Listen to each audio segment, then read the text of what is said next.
So this morning, let's help you create a breakthrough. Sound good to you? Do you feel that you might be at a plateau or need something to kind of kickstart your breaking through to the next level? Well, then this morning can help you get started. Now, to create a breakthrough, you don't need a new or novel or big or even revolutionary idea. Innovation doesn't necessarily require some creative epiphany or even originality. It can simply be the transferring of existing ideas, procedures, or technologies that have already proven to work useful elsewhere, and then applying them to your industry, company, life, or to your particular situation. Personally, I believe that there are no real original ideas or thoughts out there. Or let's just say it's extremely rare, like Einstein's E = mc squared or Stephen Hawking's leaky black hole theory, kind of rare. And you don't want to hold out waiting for one of those theories to occur to you. Everything we know and have come to know has come from some form of existing knowledge. There are just new ways of understanding and packaging existing knowledge, thoughts, and ideas, and then applying them freshly, maybe even uniquely, to new situations. I think of myself as an importer and translator of ideas. I'm always looking around me, everywhere, for where I can find, I can borrow, I can pinch an idea and apply it to a situation of my own. I look for something that someone else has already proven to work, but no one has thought of applying that same idea, principle, or method to something else, maybe in a totally unrelated field or way. A great example of this is when Apple was trying to innovate the personal computer. Most manufacturers produced a beige or a gray metal box for their computers. They were designed as merely a functional piece of equipment instead of a classy and aesthetically pleasing creative tool. As an innovative idea, the Apple iMac was designed, and their design team, they wanted to make this computer shell colorful and transparent. They wanted to shatter the status quo by using gentle curves instead of those harsh corners and use vibrant colors over that dull neutrality. But in trying to mass produce the new design, they ran into a multitude of manufacturing problems. No one in the electronics industry had manufactured plastic that was hard enough to bear the demands of a computer casing while also being translucent. Each attempt they tried, the manufacturing process suffered spotting and streaking. They needed an original idea to solve something that had never been attempted, or at least in their industry. So what did the Apple team do? The design team started to look outside of the electronics industry. Lo and behold, they found themselves at a candy manufacturer.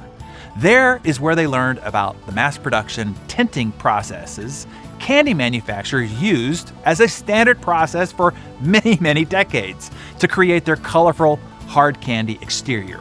They ended up at that candy maker who made jawbreakers. You remember those? Well, Apple's lead designer, Jonathan Ive, said, "We can now do things with plastic that we were previously told were impossible." But to make it possible, they had to borrow an idea from another industry that was common and usual and apply it to theirs. And in doing so, they revolutionized their industry. So here's what I want you to do to revolutionize your industry, your life, or a problem that you're dealing with right now. Step 1. What do you want to innovate? Is it a product? Is it a sales process, a customer service process, an administrative process, a project management process, a behavioral process, a communication process? Just pick one. Step 2, outline your desired outcome, your desired intent.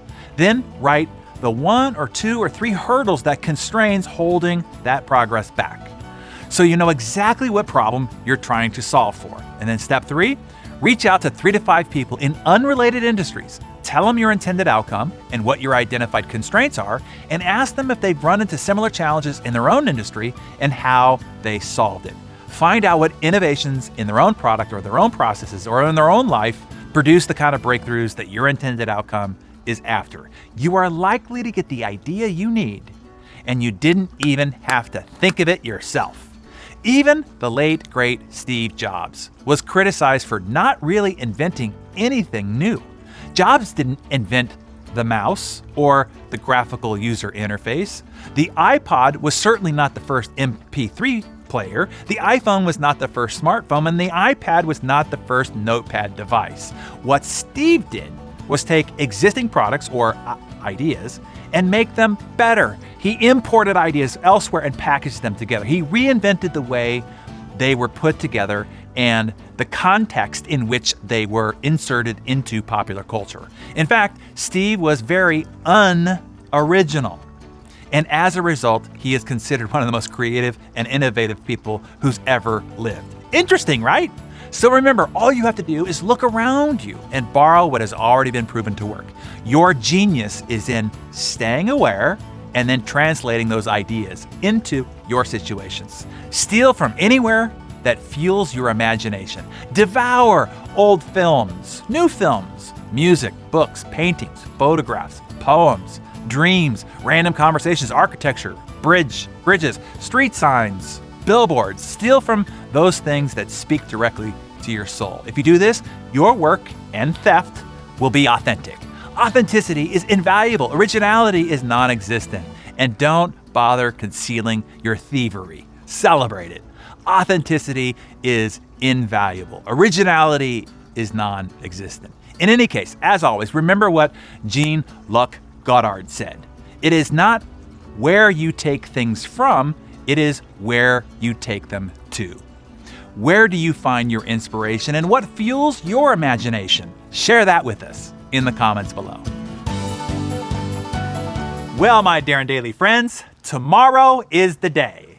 Day 90 of our Darren Daily Raven Run Challenge. For those of you who have finished, I am super proud of you. When we began this challenge, I told my team about how many by percentage would finish. Y'all blew that number by 3 times. 3 times! That's incredible. It has really been amazing to see the Darren Daily global community come together to support one another through this journey. I hope you enjoyed it as much as I have. I also hope that you learned how the creation of only one small habit, held consistent, can have a cascading impact and influence on many other habits and behaviors in your life. Many have reported not only the impact to their health, fitness, and well-being, but also an impact on their relationships and how they're showing up at work and for their friends. What you have experienced is what is called the development of a keystone habit. One key habit that will form and inform many others in your life without additional effort. Okay, and now it's time to tally your results. To find out the top 10 and top 3 runners, here's how this will work. Go through your 90 days and tally your total miles reported each day. If you reported but didn't report your mileage, you can only give yourself a mile. If you didn't report a day or you missed a day, subtract 5 from the total for each day missed. Yep, the challenge was about consistency here.